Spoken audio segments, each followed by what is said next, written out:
नमस्कार, मैं Amit Singh the wire Hindi के फेसबुक लाइव में आपका स्वागत करता हूं।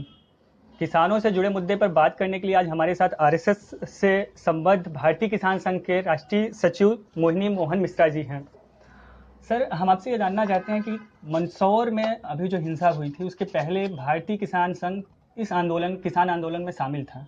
फिर क्या हुआ कि किसानों की मांग पूरी नहीं हुई, आंदोलन जारी रहा और उसके पहले ही किसान संघ उस आंदोलन से बाहर हो गया। देखिए, किसान संघ आंदोलन में था, पहले से था, रहा, और किसान संघ का एकमात्र उद्देश्य है किसानों की भलाई के लिए लड़ना झगड़ना और किसानों की भलाई का निकाल लेना। इसलिए जब आंदोलन 3-4 दिन हो गया, 4 तारीख को मुख्यमंत्री ने वार्तालाप के लिए बुलाया। किसान संघ भी उसी वार्तालाप में था। सरकार के साथ समझौता हुआ। सरकार ने करीब करीब सारे मांगे को मान लिए। उसमें प्याज का 8 रुपया में खरीदने का व्यवस्था, प्याज का एमएसपी देश भर में कहीं घोषणा नहीं होता है। पहली बार ये सरकार ने घोषणा किया कि हमने खरीद लेंगे प्याज अगर किसान परेशान है। गर्मी का मौसम का जो मूंग है ये कभी देश में खरीदा नहीं जाता है, क्योंकि इस बार किसानों ने दाल का अच्छा उपजाव किया है। तो मुख्यमंत्री ने बोला कि ठीक है, हम भी उसको जो एमएसपी है 5,225 रुपया में खरीद लेंगे। जो किसान परेशान था मध्य प्रदेश में कि जो फसल बीमा के लिए वो कंपलसरी हो गया था कि जब आप लोन लिया तो कंपलसरी करना पड़ेगा, उसको ऑप्शनल करना चाहिए, किसान का मांग था, वो भी सरकार ने मान लिया। और मंडी में किसान जब बेचता था तब उसको सारे पैसा डिजिटल मनी दिया जाता था। डिमोनेटाइजेशन के बाद किसान उसमें परेशान था। इसमें सरकार के साथ समझौता हुआ, 50% कैश और 50% डिजिटल मनी जाएगा अपने अकाउंट में।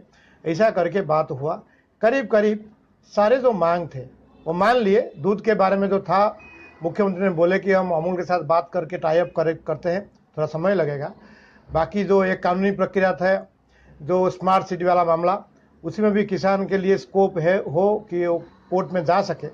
इस विषय को भी सरकार ने मान लिए थे, पर बोले कि ये कानूनी प्रक्रिया थोड़ा समय लगेगा, हमको समय दीजिए। ये सारे सुनने के बाद भारतीय किसान संघ ने तय किया कि हम आंदोलन को स्थगित करते हैं, क्योंकि सारे मांग सरकार ने मान लिया है। सरकार को कार्यान्वित करने के लिए थोड़ा समय चाहिए बोल रहा है, हम समय देंगे। अगर सरकार उसको ठीक ढंग से कार्यान्वित नहीं करता है, फिर अपना निर्णय फिर आगे हम सोचेंगे। ये यहाँ तक विषय था। 4 तारीख में तय हो गया, घोषणा हो गई, शांत हो गया। 5 तारीख को भी शांत रहा। एकाएक 6 तारीख को कुछ लोगों ने हिंसा भड़काया। लगता है ऐसा, क्योंकि कभी भी हिंसा से समाधान नहीं निकलता है। भारतीय किसान संघ हिंसा में एकदम विश्वास नहीं करता है, और हिंसा के कारण मुद्दा किसानों का हट जाता है। लगता है कुछ लोग किसानों के विषय को हटाना चाहते थे, इसलिए हिंसा को लाया। और अभी किसानों का विषय चर्चा में नहीं है। हमारे ऊपर से धारा कम करो, हमारा जो नुकसान हुआ उसका भरपाई करो, विषय पुलिस के ऊपर एफआईआर करो, ये विषय किसानों के विषय से हट चुका है। इसलिए हमारा मानना है हिंसा से किसानों का विषय हट जाता है। इसलिए सरकार उसके ऊपर जांच करे। जिन्होंने हिंसा भड़काया और जिन्होंने गोली भी चलाया, दोनों के ऊपर कोई ना कोई कार्रवाई हो। तो किसानों का कहना था, जो आंदोलन कर रहे थे, जारी रखे हुए थे, कि भारतीय किसान संघ सरकार से जुड़ी, मतलब सरकार के बीच में बिचौलिए की तरह काम किया और सरकार के पक्ष से उन्होंने भूमिका निभाई। वो किसानों के पक्ष से नहीं आए थे, इसलिए वो उनकी मांगे पूरी नहीं हुई थी, इसलिए वो आंदोलन जारी रखे हुए थे। देखिए, भारतीय किसान संघ अन्य संगठन जैसा नहीं है। ये संघ का विचारधारा से काम करता है, ये सत्य है। मगर भारतीय किसान संघ किसी भी पॉलिटिकल पार्टी का पिछलगु नहीं है। बाकी संगठन जैसा अपना चेहरा बनाते हैं। आज जैसे कुछ संगठन कुछ पार्टियों के साथ आगे पीछे घूम रहे हैं, ऐसा भारतीय किसान संघ कभी भी नहीं रहा, आगे भी नहीं रहेगा। भारतीय किसान संघ सिर्फ और सिर्फ किसानों के लिए काम करता है। उनका एकमात्र उद्देश्य रहता है किसानों के भलाई करना। उसमें ना राजनीतिक विषय उठाना, ना राजनीतिक दांव पेच खेलना, वो किसान संघ का कोई विषय नहीं रहा। इसलिए जो लोग कहते हैं वो अपने हिसाब से क्या करते हैं वो देख ले। मगर भारतीय किसान संघ संपूर्ण रूप से देश का सबसे बड़ा अराजनीतिक सर्वभारतीय किसान संगठन है। अच्छा, मोहिनी मिश्रा जी हमारे साथ हैं। आप कोई सवाल पूछना चाहें तो आप पूछ सकते हैं। सर, अगर भारतीय किसान संघ देश का सबसे बड़ा किसान संगठन है, तो उसको क्या लगता है कि किसानों के सामने आज क्या क्या समस्याएं हैं? देखिए, किसानों के लिए काम करने वाले कई संगठन देश में हुए हैं। और अच्छा काम भी किए हैं। स्वामी सहजानंद से लेकर अपने यहाँ के पश्चिम उत्तर प्रदेश में टीका जी कभी हुए, कभी शरद जोशी हुए, दक्षिण में कभी नंदूर स्वामी हुए। उन लोगों ने किसानों के लिए एक एक विषय लेकर लड़े और उसका समाधान तक काम किए, अच्छा काम भी किए। कहीं ना कहीं किस समय पर उन्होंने राजनीतिक दल के इर्द गिर्द जब घूमने लगे तब किसान संगठन का नुकसान आ गया। तो ये लोग भटक, कहीं ना कहीं उनका संगठन इधर उधर हो चुका है। इसीलिए हम भी उनसे विनती करते हैं, फिर से भी आप लाइन पर आइए, किसानों के लिए, किसानों के द्वारा किसानों का संगठन बना के किसान के लिए काम करें। किसानों का जो मूलभूत समस्या है उसके ऊपर आधार होना चाहिए। जैसे गन्ने के लिए काम किए थे शरद जोशी, ये अपने टीका जी, शरद जोशी ने कभी प्याज के लिए, कभी गन्नों के लिए लड़े थे। ये एक एक विषय है किसानों का, मगर किसानों का जो मूल विषय है, किसानों का जो नया खेती करने का जो प्रणाली आया है उसमें किसानों का लागत बढ़ रहा है और बाजार का भाव जब बढ़ता है सरकार इन्फ्लेशन के नाम पर वहां रोक करता है और जनता भी चिल्लाता है। इसलिए किसानों का लागत किस दिशा में कम हो सकता है उसके बारे में एक मूलभूत विषय देखना पड़ेगा। और किसान के खेत को पानी चाहिए। 50-60 साल हो गया किसान को खेत को पानी नहीं है, किसान को पर्याप्त और सही ढंग से बीज नहीं मिल रहा है, किसान के बाकी जो उपचार करना था खेत में वो नहीं मिल रहा है। आज किसानों के सामने जो मिलजुल कर जो श्रमिक बंधु थे उनके साथ काम करते थे, आज वो भी नहीं है। तो मैकेनाइजेशन की ओर खेती जा रहा है। मैकेनाइजेशन में किसान की खेती लायक अपने जो यंत्र अभी तैयार देश पे डेवलप नहीं हुआ है, बड़े बड़े यंत्र का टेक्नोलॉजी बाहर से आ रहा है, वो अपने खेत के लायक नहीं है। और सबसे बड़ा समस्या किसानों के सामने, किसान का जो लागत के आधार पर लाभकारी मूल्य वो नहीं मिल रहा है और इसके लिए किसान संघ ने अनेक सालों से लड़ाई लड़ रहा है। जब धान का कीमत 450 था एवं गेहूं का कीमत 650 रुपया क्विंटल था, तब से लड़ाई लड़ते लड़ते 1400-1500 में पहुंचा है। हम इस लड़ाई को आगे लेना चाहते हैं और हम विनती करते हैं सारे संगठन, जो छोटे मोटे संगठन किसान के लिए काम करते हैं, ये जो किसान का मूलभूत समस्या है उसके लिए लड़ने के लिए हमारे साथ आए, मिलजुल कर लड़े। अच्छा, भारतीय किसान संघ लगातार आवाज उठा रहा है कि किसानों की उनकी उपज का उचित मूल्य मिले। सरकारें इन पर क्या रवैया दिखाती हैं? अभी तो केंद्र में आरएसएस से ही जुड़े हुए एक दल की सरकार है। नहीं, सरकार तो सरकार है। जो पहले हम विषय को समझने कोशिश किए तो हमको बताया गया अगर किसान को ज्यादा पैसा दे देंगे तो बाजार का भाव बढ़ जाएगा, हम सरकार में हार जाएंगे, ये एक तर्क था। हमने जब बताया कि 2 रुपया में आप प्याज खरीदते हो, 50 रुपया में बेचते हो, तो किसान को पैसा देने से कीमत बढ़ता है, ये गलत बयानबाजी बंद करो। किसान से 5 रुपए में दाल खरीदते हो, वो बाजार में 200 रुपए में बेचते हो, तो किसान को पैसा देने के कारण बाजार का भाव बढ़ा, ये गलत बयानबाजी रोको।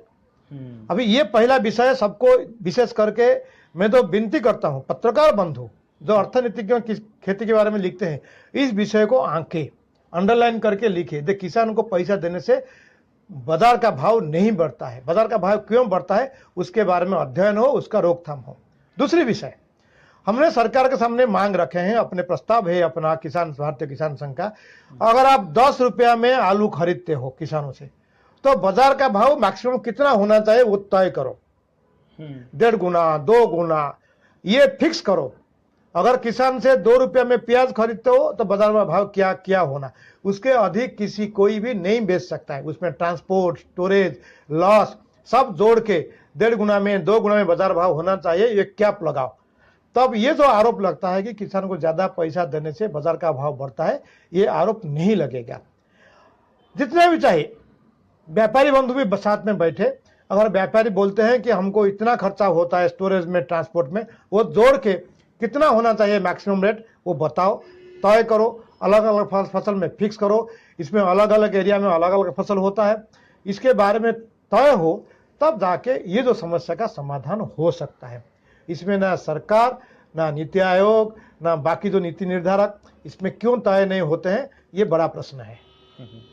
अच्छा, वर्तमान की जो मोदी सरकार है, इसकी किस नीति में आप क्या कमियां देख रहे हैं और क्या मतलब आपको लगता है कि इसमें होना चाहिए? और देखिए, ये जो सरकार आया है, पिछले सरकार से जो धारा पकड़ के चल रहे थे, जो किसानों का मूलभूत मांग था 2-3 विषय, हमने 2009 से पानी के लिए लड़ाई लड़ते थे। हर एक हमारे उज्जैन में अधिवेशन हुआ था, सारे देश पर से 18,000 प्रतिनिधि 3 दिन तक रहे।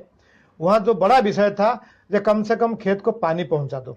उस लड़ाई को हमने हर एक स्तर पर लड़ाया और ये सरकार तक जब आया ये लड़ाई, तो सरकार ने कम से कम मांग स्वीकार किया और खेत को पानी पहुंचाने के लिए प्रधानमंत्री कृषि सिंचाई योजना का एक प्रोजेक्ट लिया है और 50,000 करोड़ रुपया उसके लिए सैंक्शन किया है। फिर भी वो कम है। हमने इस विषय वित्त मंत्री जी के सामने रखे हैं। 6.5 लाख गांव है, 50,000 करोड़ रुपया इसमें सफिशिएंट नहीं है। उसके लिए अधिक पैसा का आवंटन हो और खेत तक पानी पहुंचे। दूसरी विषय, जो सारी प्रोजेक्ट स्टॉल हो गए थे, रुक गया था, करीब 99 प्रोजेक्ट में काम शुरू किया है सरकार ने। हमने मान्यवर सिंचाई मंत्री, जल मंत्री अपने मान्यवर सुश्री उमा भारती से बात की और सरकार ने भी योजना बनाया। वो सारे कर सारे जो प्रोजेक्ट है उनको शुरू कर दिया है। एक अच्छा दिशा में सरकार ने कदम बढ़ाया। फसल बीमा जैसा कदम था। फसल बीमा आज तक देश में ये कंपनी केंद्रित फसल बीमा था, पहली बार किसान केंद्रित हुआ। अच्छी कदम सरकार ने उठाया। जो मुआवजा वाला, जो डिजास्टर के कारण जो राहत किसान को मिलने वाला था, उस पर भी सरकार ने काफ़ी बदलाव किया। 33% नुकसान होने के बाद किसान को मिल सकता है। अतिवृष्टि जैसा खेत में अगर कटाई करके फसल लग गया, नुकसान हो गया, वो पैसा मिलना, ऐसे थोड़े बहुत कदम तो सरकार ने उठाया है। मगर जो मूलभूत समस्या है किसानों का जो मूलभूत समस्या, उनका लागत कम हो और उनको लाभकारी मूल्य मिले, इस विषय पर अभी तक सरकार ने एड्रेस नहीं किया है। उसका खाका हमारे पास तैयार है। हमने देश का 400 से अधिक सांसदों को मिलकर कागज दिए हैं कि आप देश के सारी राजनीतिक पार्टियां इकट्ठा बैठ के एक बार, क्योंकि नीति आपको बनाना पड़ेगा, इकट्ठा बैठ के 2-3 दिन किसान के बारे में चर्चा करो। ये सारी समस्या, जो मूलभूत समस्या हम आपको बताएंगे, उसका रास्ता ही बता देंगे आप अगर मांगेंगे। वहां संसद में पिछले सरकार क्या क्या, अगले सरकार क्या नहीं किया, उस पर चर्चा नहीं करना। आज की फार्मर्स की जो स्थिति है उसके पर चर्चा करके आगे की एक बड़ी रोड मैप बने, इस विषय पर चर्चा करने के लिए हम आग्रह किए हैं। पिछले 10 अप्रैल को हमने एक मांग पत्र प्रधानमंत्री के नाम पर भी जंतर मंतर से भेजे हैं। देखते हैं आगे क्या होता है। अच्छा, किसानों की कर्ज माफी की जो एक मांग है, ये एक बहुत प्रमुख मांग बनती जा रही है। इस पे आखिर मतलब किसान संघ का क्या सोचना है? देखिए, कर्ज माफी किसानों के समस्या का समाधान नहीं है, परमानेंट समाधान नहीं है। कर्ज माफी एक तत्कालिक व्यवस्था हो सकता है। कोई फोड़ा के ऊपर मलहम लगा देना, थोड़ा वो तो आराम लगेगा, यहाँ तक हो सकता है। मगर जब तक खून का आप शुद्धिकरण नहीं करेंगे तो फोड़ा बीच बीच में आता रहेगा। किसान कर्ज के चक्र में क्यों फंसता है, उसके बारे में सोचना चाहिए। कर्ज माफी अगर जरूरत पड़ता है, किसान बहुत कर्ज में दबे हुए हैं, चक्र में फंसे हुए हैं, एक आधा बार कर दिया, वो बात अलग है। मगर जो पिछले जो अनुभव है, कभी वीपी सिंह सरकार ने कुछ कर्ज माफ किए थे, मनमोहन सरकार ने कर्ज माफ किए थे, अभी इस सरकार ने, ये जो उत्तर प्रदेश सरकार ने कर्ज माफ करने की घोषणा कर दी, बाकी कई सरकार ने, मध्य प्रदेश सरकार ने बोला कि हम भी कुछ करेंगे, ऐसा सोच रहे हैं महाराष्ट्र का सरकार। तो इसमें हमारा जो मानना है, ये कोई तत्कालिक व्यवस्था, माने टाइम बाउंड व्यवस्था हो सकता है, मगर ये परमानेंट सॉल्यूशन नहीं है। इसलिए इसके आगे सोचना पड़ेगा। कभी जरूरत पड़ता है तो कर्ज दे दो माफ, क्योंकि देखिए, जब हम मांग कर रहे हैं, जो मध्य प्रदेश सरकार ने सही में लागू किया है, हमारा मांग था कि बिना ऋण, बिना इंटरेस्ट के किसान को लोन दे दो। मान लीजिए धान का खेती में करता हूं, मेरे को 0 इंटरेस्ट में लोन दे दे, धान का खरीदारी हो गई, अगर मैं पैसा नहीं वापस करता हूं तो हमारे ऊपर इंटरेस्ट लगाओ, उसमें किसान का रास्ता निकलेगा। आप 12%, 8% इंटरेस्ट में लोन दोगी, फिर किसान कर्ज के डूबेगा, फिर आप उसका फिर भुगतान करोगी। ये व्यवस्था चक्र चलता है, उसमें किसान का कोई रास्ता नहीं है। मगर अगर कोई सोचता है कि तत्काल किसान बहुत कर्ज के ऋण में चक्र में डूबा हुआ है, एक आध बार उसको देने में कोई हर्ज नहीं है, हम उसके साथ हैं। अच्छा, मध्य प्रदेश और छत्तीसगढ़ में किसानों को बोनस मिलता था और अभी वो बंद कर दिया गया है। इसे क्यों बंद कर दिया गया? क्या किसान इसके चलते नाराज हुए हैं? नहीं, खरीदारी करने की जो सरकार की नीतियां थी मिनिमम सपोर्ट प्राइस में, हमारा वहां एक विषय अलग हमने बोल रहे हैं। अभी किसान जितने चीज खरीदता है, वो खाद हो, बीज हो, दवाई हो, जो भी खरीदता है, वो मैक्सिमम रिटेल प्राइस में खरीदता है, एमआरपी में खरीदता है। और किसान सामान बेचता है वो एमएसपी में क्यों बेचे, उनके लिए भी मैक्सिमम रिटेल प्राइस तय करो। तब ये जो सारी समस्या, बोनस वाला मामला, बाकी जो ऋण माफी वाला, ये सारी निपट जाएगा उसमें से। एक तो आप मूलभूत समस्या का समाधान नहीं करोगे, कितने फसल में बोनस दे सकते हैं। हमारे यहाँ हजारों की संख्या में फसल की खेती होता है। चलो मध्य प्रदेश सरकार, छत्तीसगढ़ सरकार ने, उड़ीसा सरकार भी कुछ 50 रुपया, कभी 100 रुपया ऐसा बोनस देता था, उसमें समाधान नहीं निकलता है। हमारा बोलना है किसानों की जो समस्या है, किसानों हजारों साल से खेती करता है, देश के जनता को खिलाता है, बिना खेती से हमारा ये सारे तामझाम नहीं चलेगा, किसी का भी नहीं चलेगा। खेती तो करना पड़ेगा और खिलाना पड़ेगा। किसान वो काम करता है, किसानों को उनका पैसा जो कीमत दे दो। ये जब तक नहीं होता है तो बोनस में और ये जो लोन ओवर में ये समाधान नहीं है। इसलिए सरकार ने क्यों बंद किया, कैसे बंद किया, राज्य सरकार केंद्र सरकार में क्या वार्ता हुई, मैं नहीं जानता हूं विषय को, मगर ये समाधान का रास्ता नहीं है। अगर आप में हमारा 1800 रुपया 2000 रुपया धान में खर्चा होता है तो 2500 रुपये में खरीद कर लो, उसमें बोनस का मामला नहीं रहेगा। हमने एक विषय ऑब्जर्व किया था, देखा था, जब छत्तीसगढ़ बोनस देता था, बहुत देता था, इसलिए उड़ीसा का जो बॉर्डर के डिस्ट्रिक्ट के सारी जिले के किसान वो किसी के नाम पर आके यहाँ बेचते थे, तो यहाँ भार बढ़ जाता था। इसलिए कुछ विसंगति तो होगा ही। एक अच्छा कदम था, किसान के पक्षधर था, मगर किसानों के समस्या का समाधान वो भी नहीं था। अच्छा, भाजपा अध्यक्ष अमित शाह ने कहा है कि किसानों को उनकी लागत का 43% लाभ मिल रहा है, ये कितना सही है? बताए हैं क्या? हाँ, इन्होंने भी कहा है। मेरे को जानकारी नहीं है, कहाँ से हिसाब निकाले, कहाँ से पढ़े, कोई नहीं बोलता है। कोई भी जो एक्सपर्ट है, कोई भी सरकारी तंत्र के लोग अभी तो नहीं बोल रहे हैं किसानों को लाभ करे मूल्य मिल रहा है। अगर बोल रहे हैं अभी जनता के सामने दे दे, कौन सा फसल में कितना खर्चा होता है, कितने में खरीद किया जाता है, वो बता दे, फिर हम मानेंगे। हम तो उनके वक्तव्य अभी तक पढ़े नहीं है, कहाँ बताया। अच्छा, एक स्वामीनाथन आयोग की सिफारिशें लागू किए जाने की मांग की जा रही है लगातार किसान संघों द्वारा, इस पे भारतीय किसान संघ का क्या कहना है? मेरे को पता नहीं कितने लोग स्वामीनाथन आयोग को पढ़े हैं। उसमें से एक लोग बोलते रहते हैं कि जो लागत के आधार पर 50% अधिक में खरीदा जाए।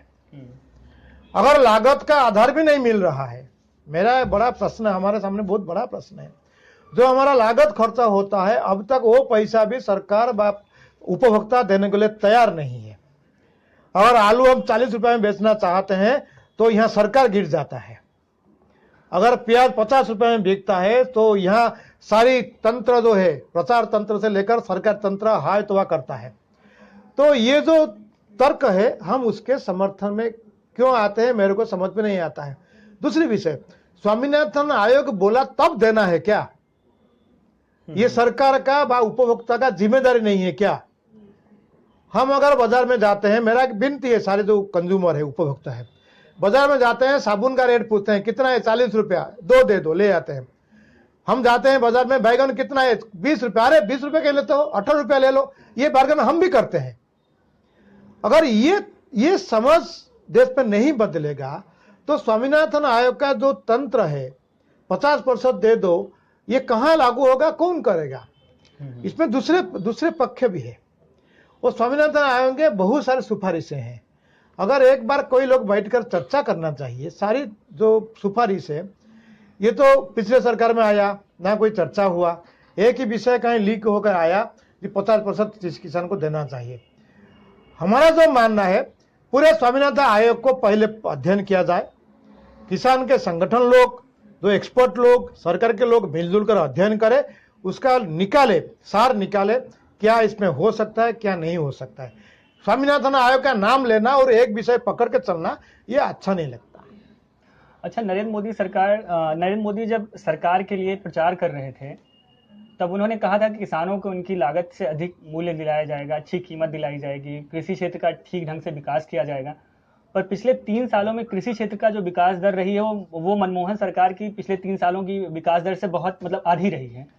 ऐसा क्यों हुआ है? देखिए, ये विकास दर मामला जो खेल है, ये किसान के खिलाफ है। हम विकास दर को नहीं मानते हैं। विकास दर बढ़ने से किसान का भला होगा, ये हम नहीं मानते हैं। हम अभी 2 यूनिवर्सिटी में जाके आए हैं, वहां कुछ संगोष्ठी चल रहा था, वहां लिखा गया था बोर्ड में फार्म इनकम, मैंने बोला वहां पहला कि बोर्ड ये बैनर को बदलाओ, नहीं तो हम यहाँ बात नहीं करेंगे। ये फार इनकम का कोई मतलब नहीं होता है। ये फार्मर्स इनकम जब तक नहीं होगा तब तक इसका कोई रास्ता नहीं निकलेगा। ये जो जीडीपी, ये जो ग्रोथ रेट, इसका कोई भी मतलब नहीं है जब तक किसान को आप केंद्रित करके इसका चर्चा नहीं करेंगे। मैं एक छोटा किसान हूं, आपका उड़ीसा में या बंगाल में, मध्य प्रदेश में कितना विकास हुआ उसका कोई मतलब नहीं। मेरे घर में कितना पैसा आया, मैं जो शाम खेती किया, खर्चा कितना किया, मेरे को लाभ कितना मिला, मेरा कितना पैसा आया। आज की मैं बड़ा हूं, आपको बात बताऊं, किसान के घर में अगर किसी का तबियत गड़बड़ हो जाता है, वो अदरक का रस और तुलसी का पत्ता खिला देता है, और बच गया तो बच गया, मर गया तो मर गया। दवाई लाने के लिए उनका हिम्मत नहीं होता है। अगर किसान 10 एकड़ का भी है, उनका बच्चे को अच्छे स्कूल में पढ़ाने की हिम्मत नहीं होता है। इसलिए ये जीडीपी ग्रोथ रेट में कोई मतलब नहीं है। किसान का आय कितना होता है? हमारे देश में 86% छोटे किसान है, 2-2.5 एकड़ का जमीन है उनके पास। खेती में थोड़ा बचत होता है। जो खेती करता है साल भर में अपना धान गेहूं बचत कर रख देता है, थोड़ा दाल रख देता है खाने के लिए, नहीं तो मर जाएगा वो बेचारा। और जो बचता है उसको लेकर कहीं बेचता है, उस पर उनका गुजारा नहीं होता है। इसलिए किसानों के लिए एक्स्ट्रा इनकम चाहिए। देश में क्या हो गया, सारी तंत्र जो है, आर्थिक तंत्र, कृषि तंत्र, मीडिया तंत्र, सरकारी तंत्र, इन्होंने खेती को जमीन में बांध के रख दिया। खेती से पहले जो तंत्र था वो किसान के हाथ में था, खेती के बाद में जो तंत्र था वो किसान के हाथ में था, जिसको फॉरवर्ड इंटीग्रेशन, बैकवर्ड इंटीग्रेशन बोलते हैं। इसको किसान के हाथ से लेकर कंपनी के हाथ में डाल दिया गया। इसमें सारे लोग, बड़े बड़े लोग इसमें इन्वॉल्व है। किसान के हाथ में अगर वो तंत्र नहीं आएगा तो किसान खुशहाली नहीं हो सकता है। किसान अगर धान बेचेगा उसको पैसा नहीं मिलेगा, अगर चावल बेचेगा उसको पैसा मिलेगा। किसान अगर गेहूं बेचता है पैसा नहीं मिलता है, अगर आटा बेचता है तो पैसा मिलता है। किसान अगर आम बेचता है तो पैसा नहीं मिलता है, आम का जूस बेचेगा, आम का अचार बेचेगा तो उनको ज्यादा पैसा मिलेगा। इस दिशा में सरकार को, नीतिधारक को चिंता करना पड़ेगा। ये जो जीडीपी ग्रोथ, ये जो आपने बताया ग्रोथ रेट एग्रीकल्चर में क्या हुआ है, इसमें किसान का कोई लेन देन नहीं है, हम उसको नकारते हैं। जब तक ये सारी हिसाब किसान केंद्रित नहीं होता है तब तक उसका कोई मतलब नहीं है। अच्छा, विपक्ष का आरोप है कि मोदी सरकार पिछले 3 सालों में उद्योगों को लेकर काम की है, किसान केंद्रित नहीं रही है। मतलब सूट बूट की सरकार राहुल गांधी जी हमेशा बोलते रहते हैं। इस पे भारतीय किसान संघ का क्या कहना है? मैं तो अभी 2 दिन पहले दूरदर्शन में था, मैंने वहां बताया था, अगर राहुल जी जैसा बड़ा दल के नेता अगर मध्य प्रदेश में उस गांव को ना जाते हुए मुख्यमंत्री शिवराज सिंह जी के पास जाते, बोलते भाई साहब आपने जो सहमति किया किसानों के लिए उसको लागू करो, तब अच्छा होता। अगर राहुल गांधी या कांग्रेस दल ये बोलते 50 साल में हमने कोशिश किया, सफल नहीं हुए, चलो मिलकर बैठते हैं, किस काम करने से किसानों की भला होगा सोचते हैं, तब अच्छा होता। ये जो दलगत राजनीति में किसानों को पीसा जा रहा है ये गलत है। कहीं ना कहीं में जो बड़े बड़े दल है, कांग्रेस हो, भाजपा हो, वामपंथी हो, कहीं सपा भी है, कहीं डीएमके है, एआईडीएमके है, शिवसेना, जितने बड़े बड़े दल है, अकाली दल है, ये कम से कम इकट्ठा बैठे, बात करे, अपना पॉलिटिक्स अपने स्थान पर, अपना राजनीतिक वोट अपने स्थान पर। किसान मर रहा है, 50% किसान खेती छोड़ने के तैयार बैठा है, किसान का बच्चा खेती में जाने के लिए तैयार नहीं है, और किसान आत्महत्या की बढ़ रहा सिलसिला जारी है, एक राज्य से दूसरे राज्य को संक्रमित हो रहा है। ये गंभीर नहीं है। हम क्या बोलने से हमको वोट मिलेगा, हम क्या बोलने से सरकार को गाली देंगे, इस विषय पर क्यों जाते हैं, मेरे समझ में ये नहीं है। शायद ये लोग सोच रहे हैं, जो माने पहले संख्या लोग के नाम पर वोट बैंक राजनीति करते थे, अभी किसान के नाम पर वोट बैंक राजनीति करना शुरू कर दिए हैं ये लोग। इससे बाज आए तो देश के लिए अच्छा होगा। नहीं तो भाजपा ने भी किसानों को हथियार बना के मतलब वोट हासिल किए थे, और आप सारे लोग उस समय भाजपा के साथ थे, भाजपा को भारतीय किसान संघ ने सपोर्ट किया था। कहाँ? मतलब हम किसी के दल के पक्ष में नहीं बोल रहे हैं, हमने सारे दल का नाम लिया यहाँ। भाजपा भी है, कांग्रेस भी है, वामपंथी है, अकाली भी है, डीएमके है, एआईडीएमके है, शिवसेना है, सपा है, बीएसपी है, सारे लोग मिलकर चर्चा करो ना, क्या करना चाहिए। हमको सुझाव मांगोगे, हमारे पास तैयार है। सहायता के लिए हम आपके बीच में मेंटरिंग कर सकते हैं, हम आपको सुझाव भी दे सकते हैं क्या क्या करना चाहिए। इसलिए हमारा कोई एतराज नहीं है।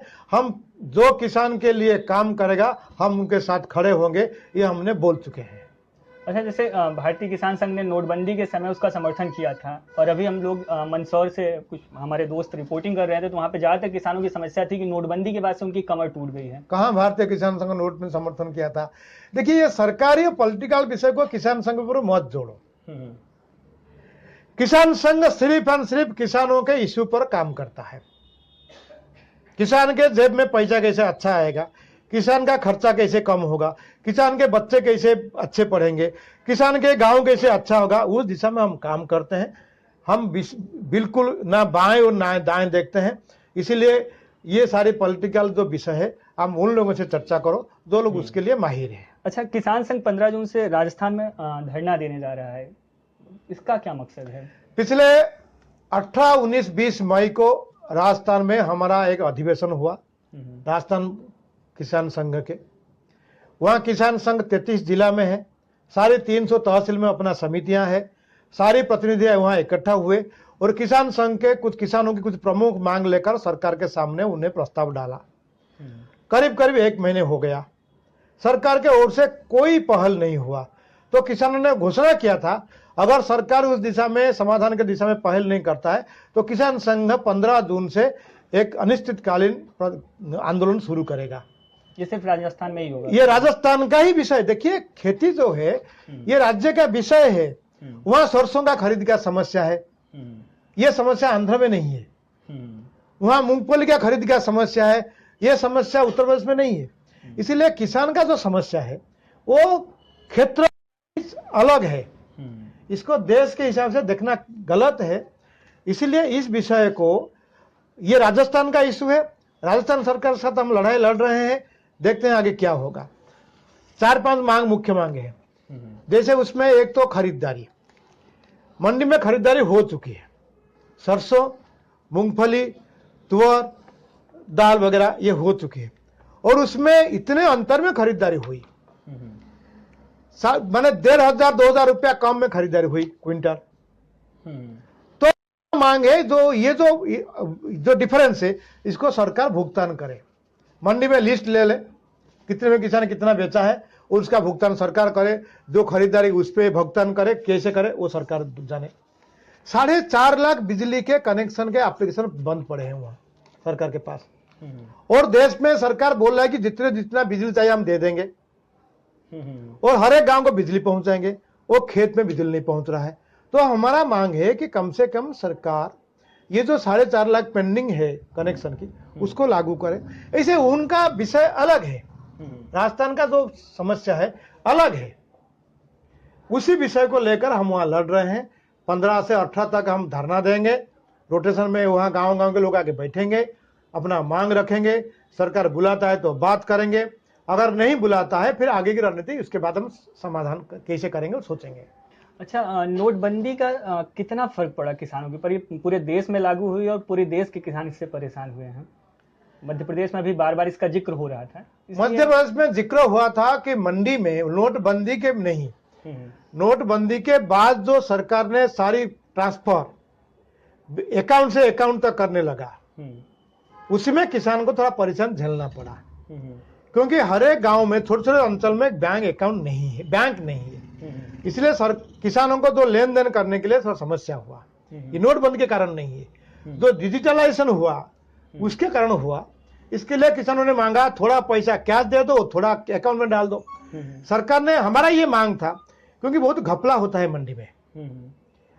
आप 10,000 रुपया मेरा हुआ, अरे 8,000 लेना, 2,000 बाद में दे देंगे, ऐसा बात तो 2,000 फिर नहीं मिलता है।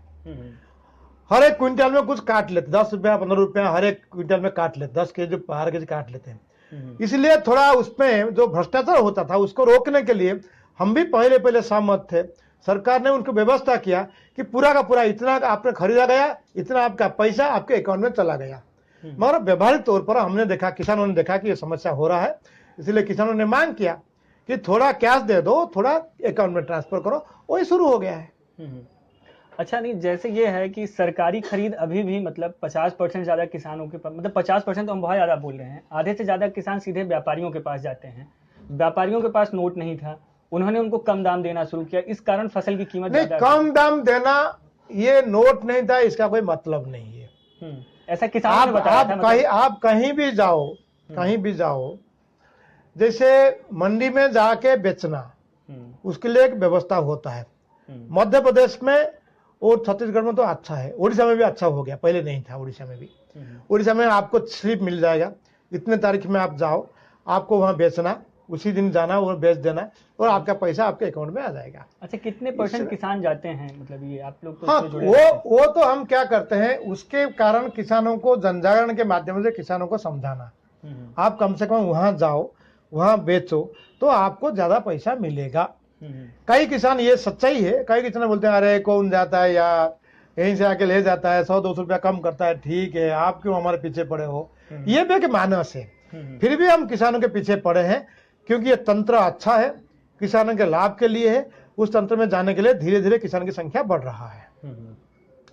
अच्छा, किसान संघ के पास कुछ अच्छा है, मतलब कुछ अच्छा आइडिया है जो सरकारों को दे सकती है, वो सरकारों से मांग कर रही है किसानों के लिए, कि उसके बारे में कुछ बताइए, क्या है। मतलब किसानों की हालत तो बहुत ही खराब है, इनको सुधारने के लिए किसान संघ की क्या प्रमुख 5 मांगे हैं, सरकार जो लागू करे, ऐसी कौन सी नीतियां हैं। देखिए, नीतियां बनाना और किसानों के मांग दो अलग विषय है। तो दोनों चीजें बता दीजिए सर, किसानों की मांग क्या है 5 और उनके क्या। एक तो हम दो विषय मांग करते हैं। पहला विषय, एक तो देश में 127 एग्रो क्लाइमेटिक जोन से है, ये समझने का विषय है। 60 के दशक में बनाया गया था, उसी हिसाब से जो फसल किस एरिया में क्या होना है तंत्र को पता है, मगर आज तक किसानों को बता नहीं रहे हैं।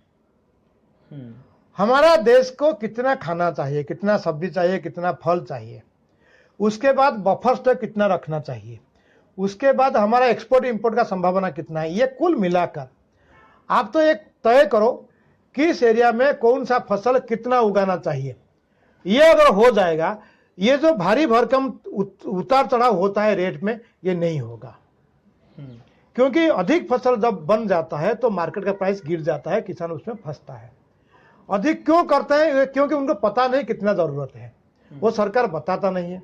अभी इस साल क्या हुआ, 2 साल सूखा पड़ा, प्रधानमंत्री ने घोषणा कर दी किसानों को, कृषि मंत्री ने घोषणा कर दी किसानों को दाल में बोनस देंगे। दाल का कीमत 200 रुपये आ गया, उसको कम करना है, इसलिए घोषणा कर दिया किसान तुमने दाल करो, तिलहन भी कम है, तिलहन भी करो, हम तुमको बोनस देंगे। मौसम भी साथ दिया, किसानों ने खेती कर दिया। जब तक किसानों का फसल आना था तब तक सरकार ने इंपोर्ट कर दिया। एक तो बम्पर प्रोडक्शन हुआ, इंपोर्ट आ गया तो बाजार में इतने हलचल मचा कि दाल का कीमत घट गया, किसान फंस गया वहां। तो इस विषय को सरकार ने तालमेल बैठना चाहिए। हम जब इस विषय को कृषि मंत्रालय से चिट्ठी लेकर पूछे, कृषि मंत्रालय बोला हमको जानकारी नहीं है, वो दूसरे मंत्रालय का काम है। वो दूसरे मंत्रालय ने उसको घोषणा कर, इंपोर्ट का घोषणा कर दी, हमारे पास जानकारी नहीं था। गेहूं का इंपोर्ट ड्यूटी 0 कर दिए दूसरा मंत्रालय, हमको जानकारी नहीं था। तो इसलिए हमारा दूसरा प्रस्ताव उसमें है। जो पहला प्रस्ताव मैंने बताया 127 जोन के हिसाब से क्रॉपिंग का प्लानिंग करो। दूसरा प्रस्ताव है कृषि मंत्रालय जो है देश में, राज्य में है देश में, उसके हाथ में कुछ भी नहीं है। सिंचाई अलग है, खाद अलग है, बाजार अलग है। वो करेगा तो करेगा क्या, किसान जाएगा तो किसके पास जाएगा। इसलिए सारी जो कृषि संबंधित विभाग है उसको कृषि मंत्रालय के अंतर्गत लाओ, तब ये तालमेल बैठेगा।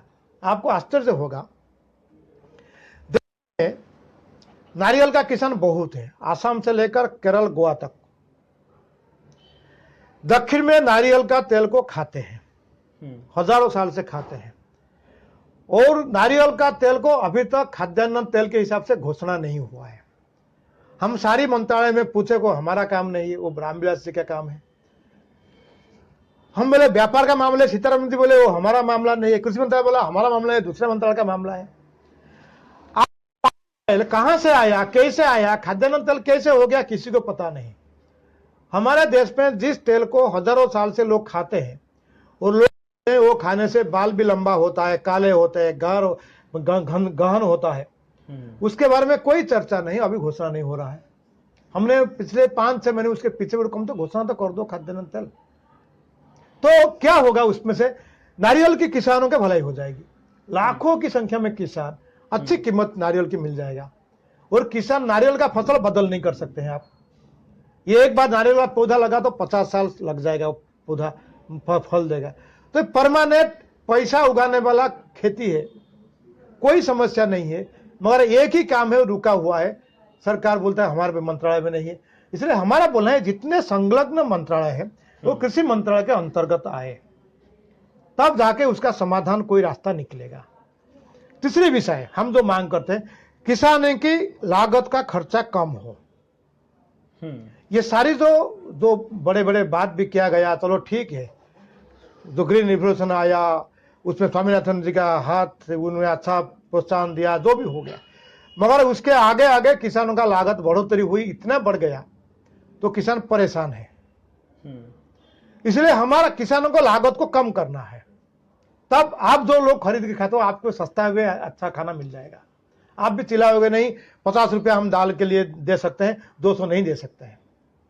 इसके लागत कम करने के लिए एक मात्र उपाय है। हम चाहते हैं जो एग्रो क्लाइमेटिक जोन है, बड़े बड़े 15 जोन है, 15 ऑर्गेनिक यूनिवर्सिटी बना दो, जो तंत्र डेवलप करे, किसानों का लागत कम हो सकता है।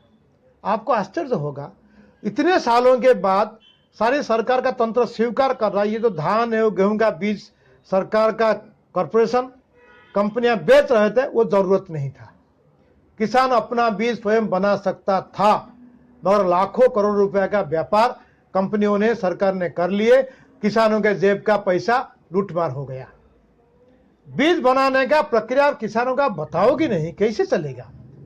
ये सारी जो बीज है वो किसान ने बनाया था, मगर ये बीज का व्यापार, लाखों करोड़ का व्यापार ये कंपनी के हाथ में और सरकार के सीड कॉर्पोरेशन के हाथ में चला गया है, तो किसान उसमें पीट रहा है। इसलिए अगर आप ऑर्गेनिक यूनिवर्सिटी बना देते हो, ये सारी तंत्र इसे डेवलप करेगा, तो किसान की लागत भी कम हो जाएगा। लागत कम हो जाएगा तो किसान जितने रेट में बेचेगा उनको प्रॉफिट मिलेगा, उपभोक्ता को भी कम रेट में मिलेगा। ये मोटी मोटी 2-3 बड़ा पॉलिसी विषय है, उसके ऊपर सरकार को काम करना चाहिए, और इसके लिए बहुत खर्चा पानी का व्यवस्था नहीं है। जो व्यवस्था है उसमें उसको बदल कर सकते हैं। वो मोदी जैसा प्रधानमंत्री जी आए हैं, वो तो एक बार उनके मन में आएगा तो कर सकते हैं, तुरंत निर्णय लेने वाला सरकार आया है। इसलिए हम आशा करते हैं कि ये विषय में भी वो तत्काल निर्णय ले। हालांकि अभी वो किसानों के बारे में सोच नहीं रहे हैं फिलहाल। अब हमसे बात करने के लिए आपका बहुत बहुत धन्यवाद। द वायर से जुड़ने के लिए आप लोगों का भी बहुत बहुत धन्यवाद।